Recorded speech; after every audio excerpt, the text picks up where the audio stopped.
All right, Georgia's got the number one recruiting class in the country. It's probably going to get added to here very shortly by one of the best players in the country. We'll see.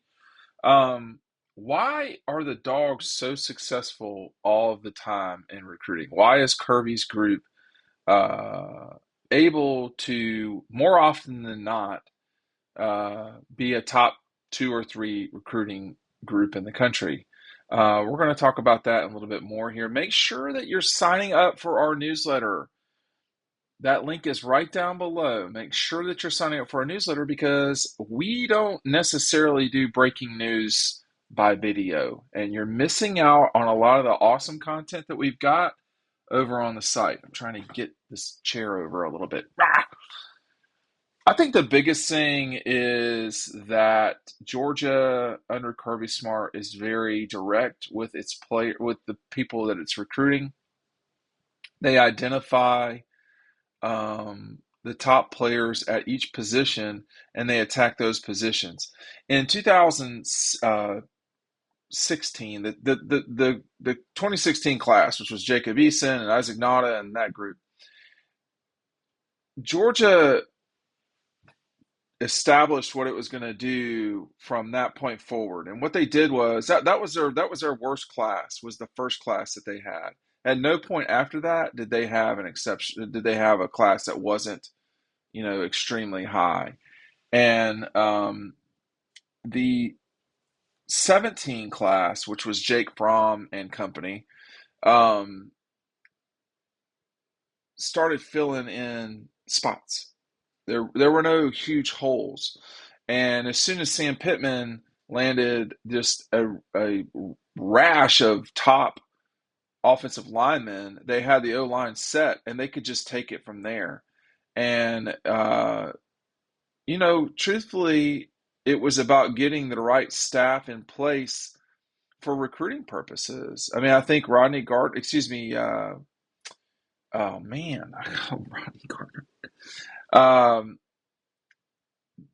there were some folks on the original staff that were not as good of recruiters as Georgia's got right now. I mean, Shane Beamer has done a pretty good job at South Carolina. He is not the recruiter that Todd Hartley is. No, he's just isn't. I mean, it's pretty evident that he's not, and you're seeing that now with Brock Bowers, Darnell. Lawson Lucky looks legit. Oscar Delp. Um, you saw what started with Sam Pittman and rolling in Andrew Thomas and Jamari and so forth, and that rolled into Matt Luke, etc. They're now Stacy. They're not. They have signed high level players at the most critical spots. They've done an exceptional job, Glenn Schumann, the entire time of interior linebackers. I mean, they have just been really good at that spot for a while. I mean, Roquan they did not sign, but they took what he gave them, and from that point forward, I mean, think about how long N'Kobe played at Georgia. Think about how long, speaking of non-interior, how long Nolan played there. I mean, how often has Georgia under Kirby Smart signed the number one player in the country? It's happened, or arguably the number one player in the country. I mean, you miss out on Trevor Lawrence and you sign Justin Fields. So this has been, why are they good at it? They're good at it because they're good at it. I mean, they are good at forming relationships with players. They are good at identifying talent. That matters a lot. Bright Bowers didn't play his senior year at um, in California. There were guys that played that did not play in North Carolina their senior years that Georgia signed. And going and getting Cedric Van Pran was a huge recruiting success for Georgia. I mean, a huge one. And think about how long since he started at Georgia, they've lost a game. I don't think they're going to lose a bunch of games in 2023.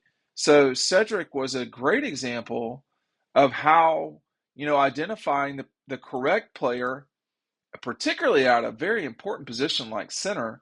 And I don't want to skip Del McGee. So a lot of this is making changes from the beginning staff, which was a good staff, but not what they are now. I mean, like, you right now have arguably some of the best recruiters in Georgia history as assistants are here now. Todd Hartley, Brian McClendon, Del McGee, just BMAC, just Brian McClendon, who signed in consecutive classes. It might not be consecutive, but it's right on top of each other. In a 4-year period, he signed Isaiah Crowell, Todd Gurley, Keith Marshall, Nick, and Sony. That's pretty good. I mean, like as just like and as a complete fallback guy, Brendan Douglas was a pretty good running back for Georgia as a complete, if you want to call it a complete fallback guy. No, he was not a 5-star player, a 5-star recruit. He was a pretty good player. He was not elite, but as a fallback guy, that's who they went with. I mean, that's Brian has done a great job of elevating the positions that he has recruited.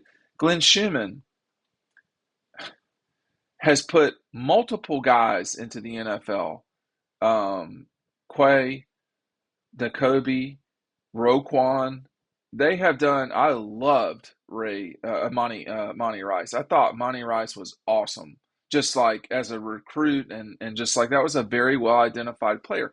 So when Georgia has success on the recruiting trail, I haven't even said Kirby that much. But he's the linchpin. I'll tell you a story, and I'm not going to say who the person was because this person is still around at Georgia. And we were at a basketball game. And by the way, before I tell the story, make sure you're taking advantage of our DoorDash offer. The link for this is down below. DoorDash is helping us out. If you are a new person, you can enter the code DOGPOST for DoorDash. The link is below.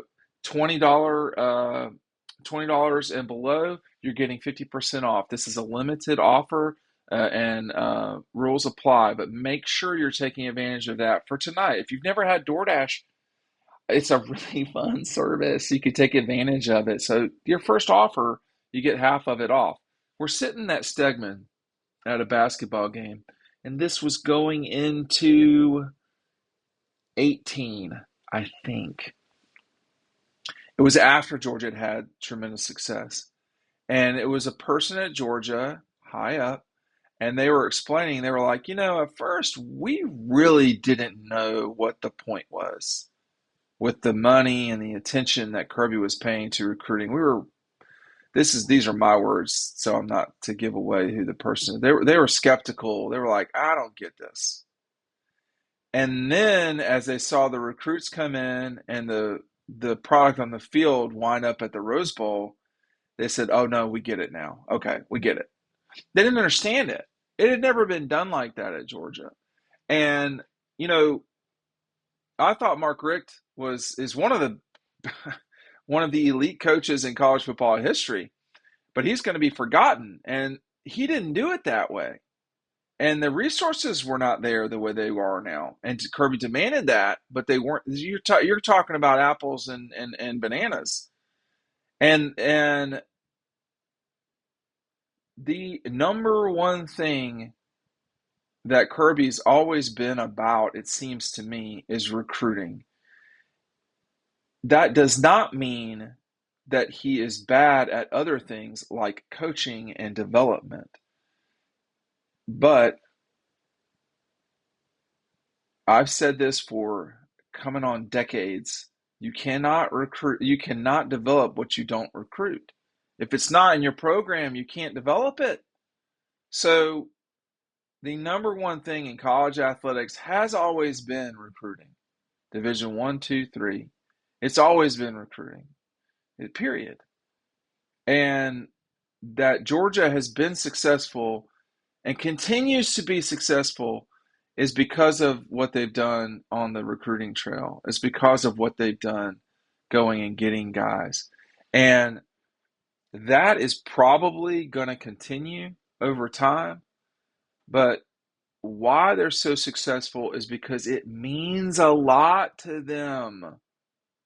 It's the number one thing they do.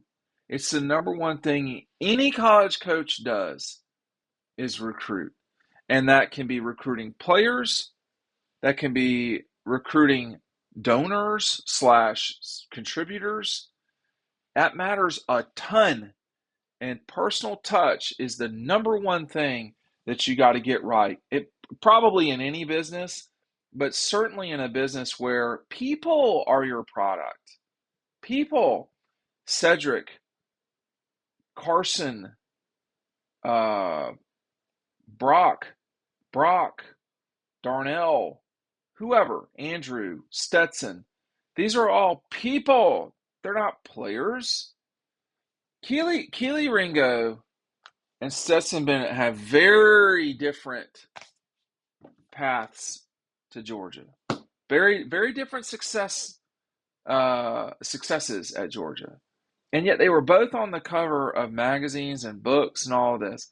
But that worked because of, getting them to Georgia, or in Stetson's case, getting them to Georgia and getting them back to Georgia, and then going through the process that is, being a Georgia Bulldog these days. The number one thing that Kirby and them do is recruiting. And why are they good at it? Because they care about it more than other people do. It's that simple.